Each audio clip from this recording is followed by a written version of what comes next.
You are listening to CGSW on 90.9 FM in Calgary on Treaty 7 territory. Today, on Historical Figures, Icons, and Others, and in honor of Indigenous Awareness Month, we'll be looking at Elijah Harper. The date is May 17th, 2013. Canadians from across the nation received the news that Elijah Harper, a former Manitoba MLA and MP of OG Cree descent, had passed away. Many expressed their condolences, deeming him a hero and visionary for Indigenous and non-Indigenous Canadians across the nation. He rose to national fame in 1990 when he stood in the Manitoba legislature with an eagle feather in his hand, rejecting the Meech Lake Accord, intended to gain Quebec's acceptance of the Constitution Act of 1982. I'll get to the specifics in a little bit, but the moment Elijah Harper said no sent shockwaves across the Canadian political landscape. Many Indigenous Canadians, Harper included, felt like they were poorly consulted during negotiations and that the Accord did not address the protection of Indigenous cultural rights. It was an empowering moment for many Indigenous Canadians, feeling that they could also have a voice on Canada's political stage. As CBC mentions, former Manitoba Grand Chief Phil Fontaine recognized that Elijah's courage was a turning point for the Indigenous community. He declared that, "We came to the realization very quickly that our voice mattered. We could make history. We could change the course of history." Harper was voted Newsmaker of the Year of 1990 by the Canadian Press. Joining me today is a very special guest, Gordon McIntosh, a former Manitoba MLA who also served as a counsel for Elijah during the Meech Lake Accord. I was a lawyer for several years with a Winnipeg law firm, and then I was elected to Manitoba's legislature. I served 23 years in the Big House. I was 17 years in the cabinet of Gary Dewar and Greg Salinger. And since then, I've taught University of Winnipeg, and now work with the government relations firm, and I do a travel humor as well with the Winnipeg Free Press with a monthly column. Before I became a lawyer, I was the deputy clerk of the Manitoba legislature, responsible for keeping track of what's going on and making sure that the speaker and members were following the rules of the House. And that is where that's where I got to know the subject of the podcast today. On Historical Figures, Icons, and Others, we'll be looking at Elijah Harper and his role not only in the Meech Lake Accord negotiations, but his lasting legacy on Indigenous politics within Canada.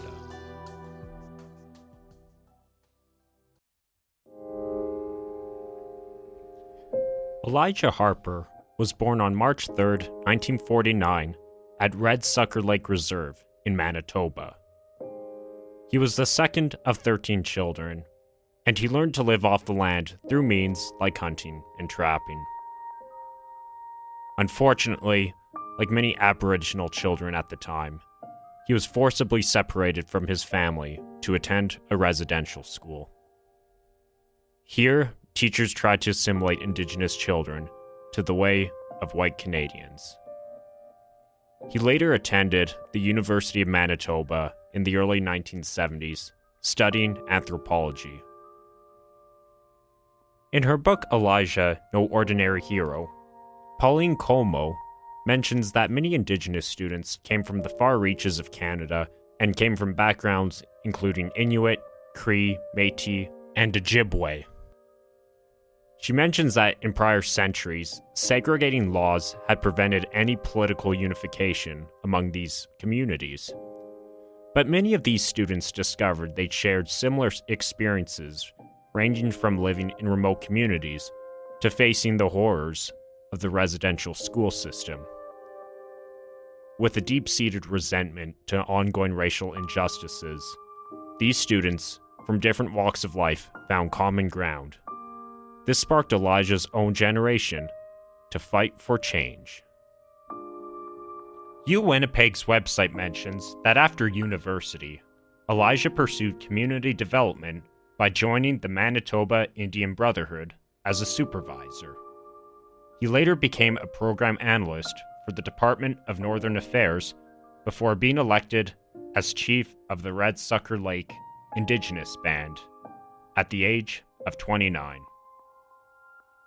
3 years afterwards, he was elected as the first Indigenous MLA in Manitoba's legislature, representing the New Democratic Party in Manitoba. What was one major contribution that Elijah made to the Canadian political landscape that you personally remember? Well, of course, he was part of a new era of better, more representative politics in Canada. Mm-hmm. Legislatures disproportionately, historically, have been older white males. And his appearance on the political scene, I think, was hugely important and sent signals to other Indigenous Canadians and, in particular, Indigenous Manitobans that they had a role to play in the European-styled political institutions of the country. He also became a minister. Right. He wasn't a backbencher. He was making important decisions. He was assigned to the area of, at that time, was called Native Affairs. So he distinguished himself before Meech, and I think he would have picked up some lessons there that assisted him when the Meech Lake Accord was presented to Canadians. You kind of touched on it a little bit, but how would you personally describe Elijah as a leader? Well, I really miss him, and the reason I miss him is he had this calming, sensibilities about him, and he, in fact, I just remarked to somebody the other day, he had this remarkable sense of humor. You didn't see the punchline coming, and I love humor. I thrive on it. So that's another aspect of Elijah that I found so endearing and important in our relationship. Mm-hmm. He also, though, yes, I became his advisor, his confidant, but actually, quietly, without me really realizing it at the time, he became mine. He gave me much greater insights into the challenges facing Indigenous peoples in Canada, and I think I really grew up from a lot of his insights and some of the opportunities that I gained as a result of our relationship. He was a really, really special Canadian, and I miss him dearly. Yeah, but by the way, if you want to, I can share some of his humor with you. If oh, sure, go ahead. I'd love that. Well, there's one, and I've heard this since, but this is the first time I ever heard this. But he after Meech and he felt ill quite a bit, and he was having these struggles over several years. And he said that none of the traditional doctors were able to identify what was wrong. And he said, I went everywhere. I went to naturopaths and I went to specialists. He said, I went to this one doctor though, and he said, take off your shirt. I want you to take off your shirt. And he says, I looked at the corner and there was a box and there was a cat lying in the box, and the doctor picked up the cat and he rubbed the cat up and down my chest. He told me to turn around and he rubbed the cat up and down my back. I thought that was very strange, said Elijah. So Elijah told me, he says, I asked the doctor, what are you doing? And the doctor said, cat scan. Oh. I tried to tell it kind of like he did. I was when I later when I was practicing law, there were people in the neighborhood that were saying, Gord, you should run for politics. And so I told Elijah this, and I said, I really don't know what to do. I've got a young, growing family. I've got a practice of law that's really growing, and I just can't make a decision.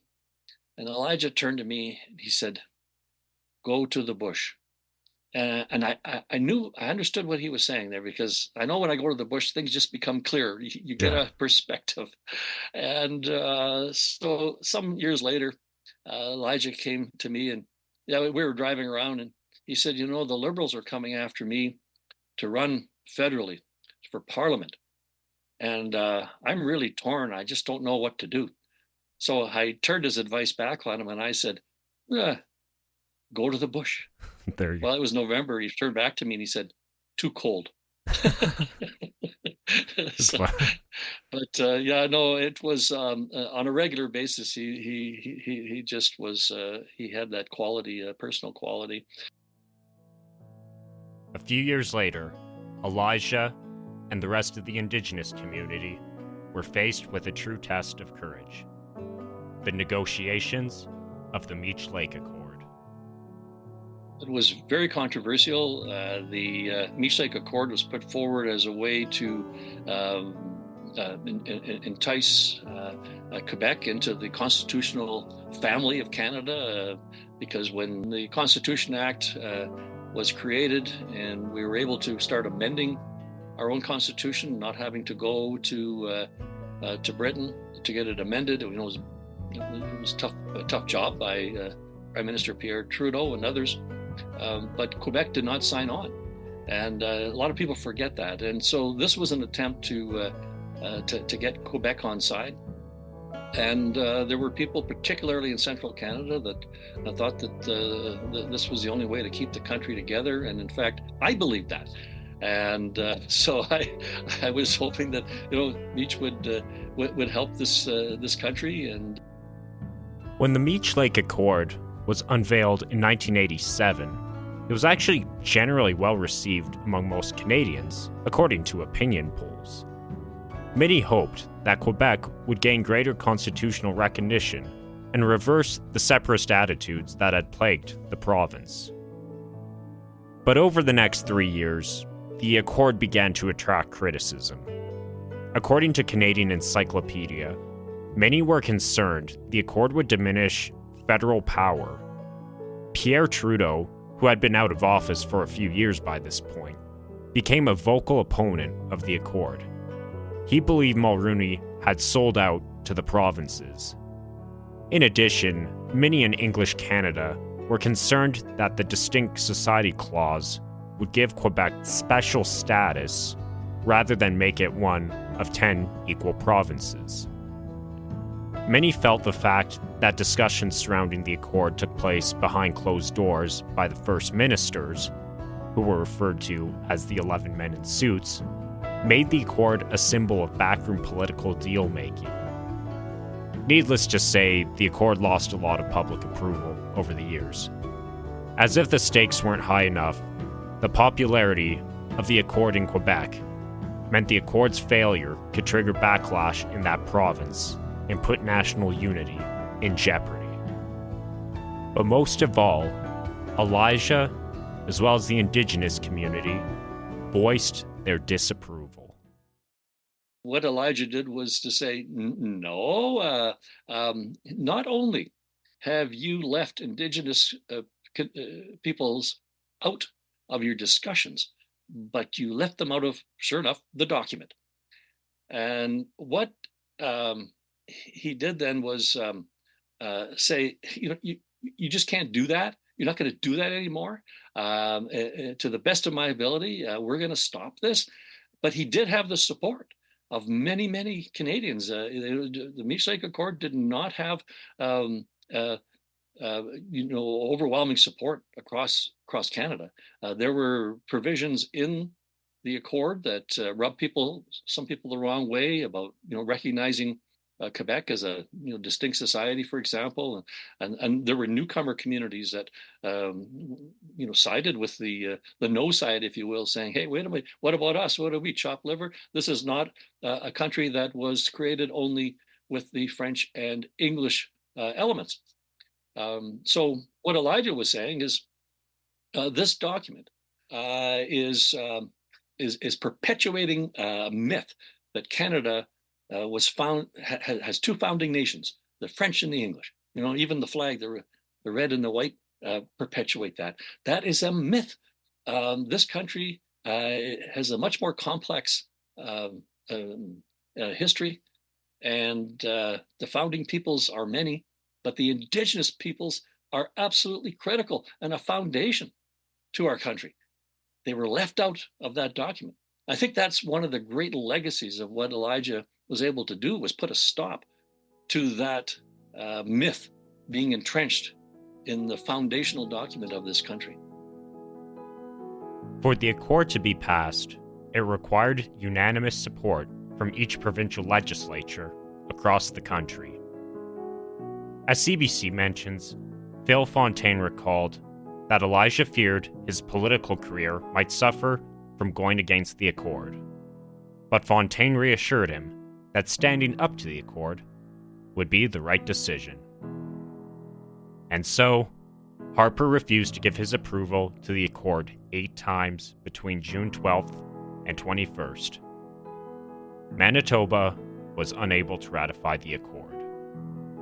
According to Canadian Encyclopedia, Newfoundland Premier Clyde Wells saw Manitoba's rejection as an opportunity to withdraw Newfoundland from the Accord. The Meech Lake Accord had officially been shot down. The Globe and Mail mentions that while Brian Mulrooney was naturally upset by the results, Elijah practically became a celebrity overnight among the Canadian public. T-shirts were sold boasting his portrait, and there were even badges that declared Elijah Harper for Prime Minister. However, Elijah stated he was not interested in the fame, stating that his refusal of the Accord was just simply the right thing to do. You really can't gloss over the fact that he had this tremendous strength of character, because what he did during the Meech Lake crises really demonstrated, this profound strength of character to stand up, apart from your colleagues in the legislature, and do that, not knowing whether your actions could tear the country apart, and to be under such enormous pressure, and indeed, threats. He had during the Meech Lake crises, he had a full-time bodyguard.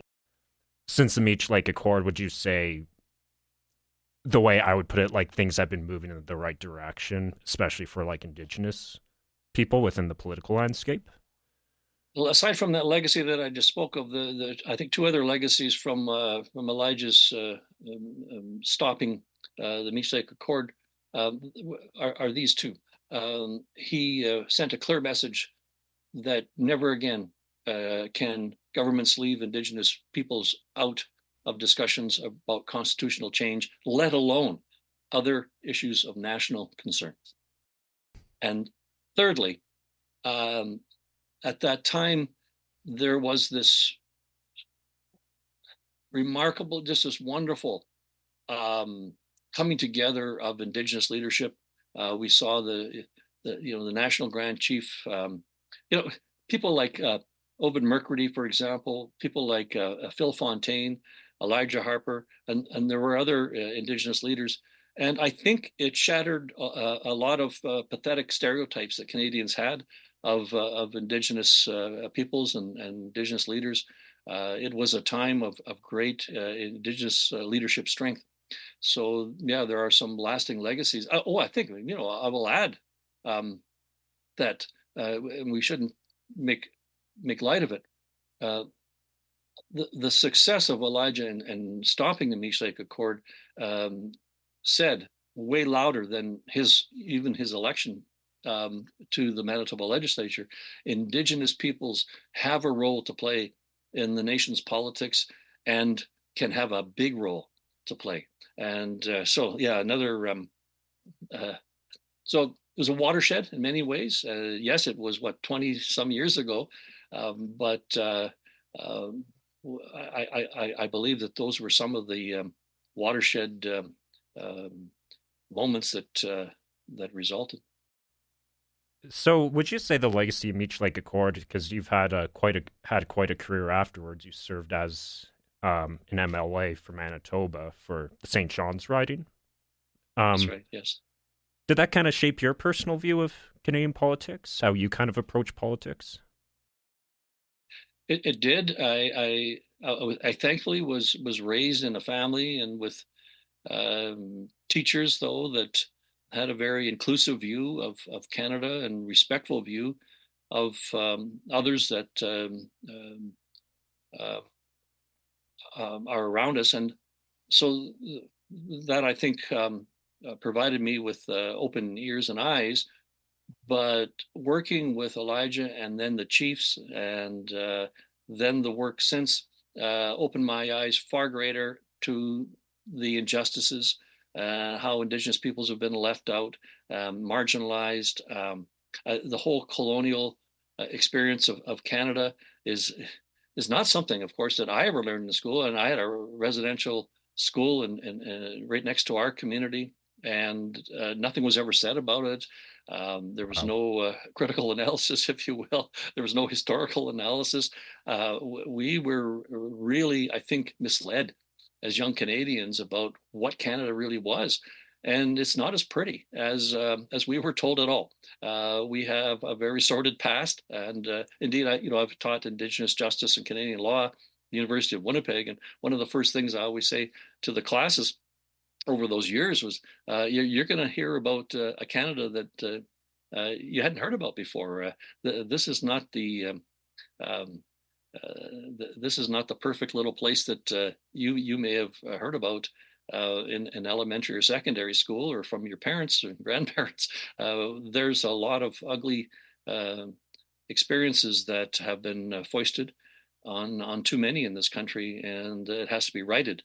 So it moved me. I became much more sensitive and involved, and I worked to be an ally of Indigenous peoples. And I've worked with Métis National Council, taught Indigenous justice as a result, and hopefully have been able to share that experience with other Canadians to get beyond really those dangerous and harmful stereotypes and treatments that we perpetrated in the past.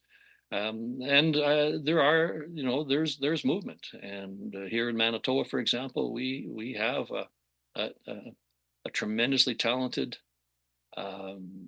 First Nation premier that the popularity of Manitoba's premier over two successive governments has gone from the 20 percentile level to well over 60% now. And what we're seeing is, I think, a premier who is very relatable.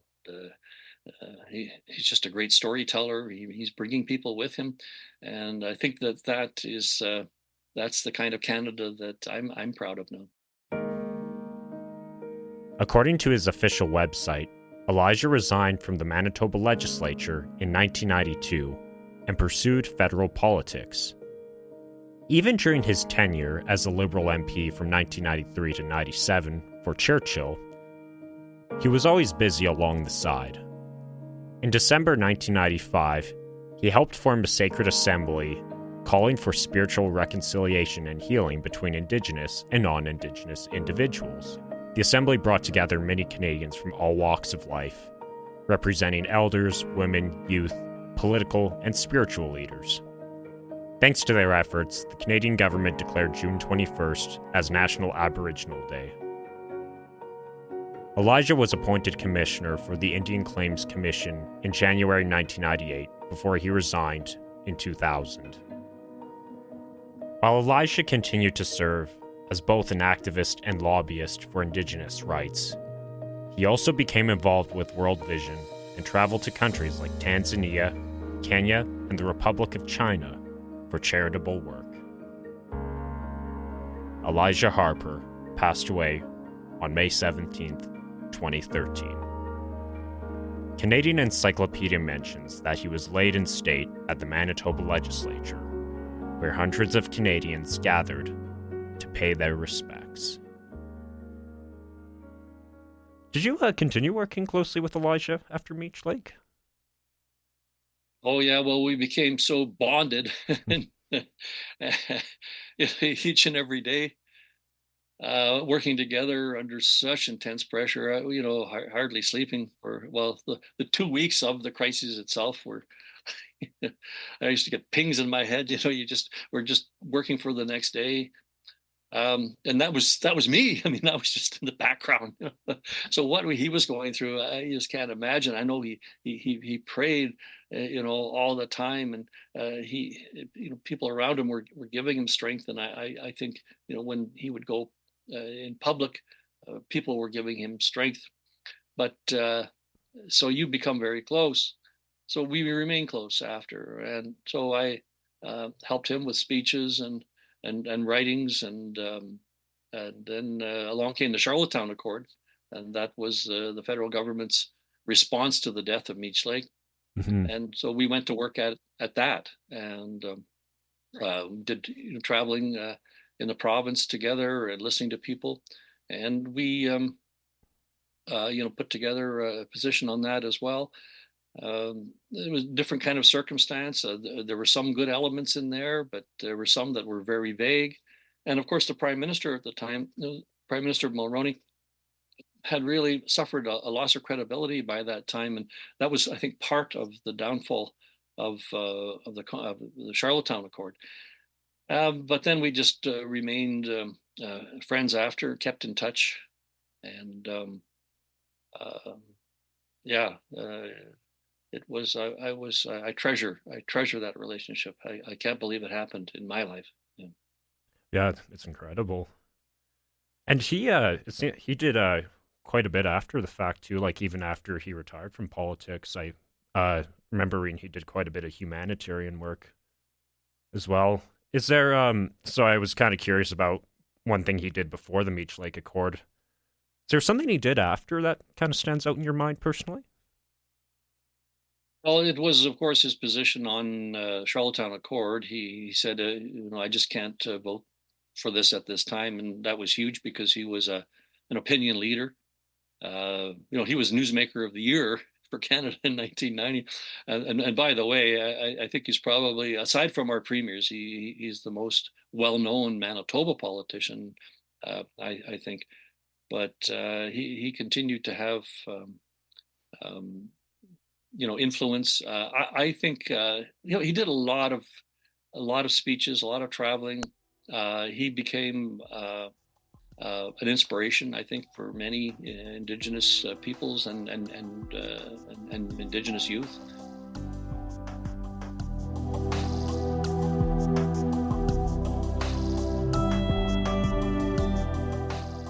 Elijah Harper's contribution to the welfare of Indigenous peoples within Canada should not be overlooked. In many respects, his rejection of the Meech Lake Accord ushered in a new era of Canadian politics that saw greater Indigenous representation. He was the voice of a new generation that came closer together to achieve their rightful place as nation builders. With that said, his humanitarian efforts that followed his legislative career must not be overlooked, and he was never afraid to remind Canadians that there is always work to be done addressing racial injustices. Elijah Harper's efforts during his lifetime has brought greater awareness to Indigenous issues and has brought greater efforts for reconciliation.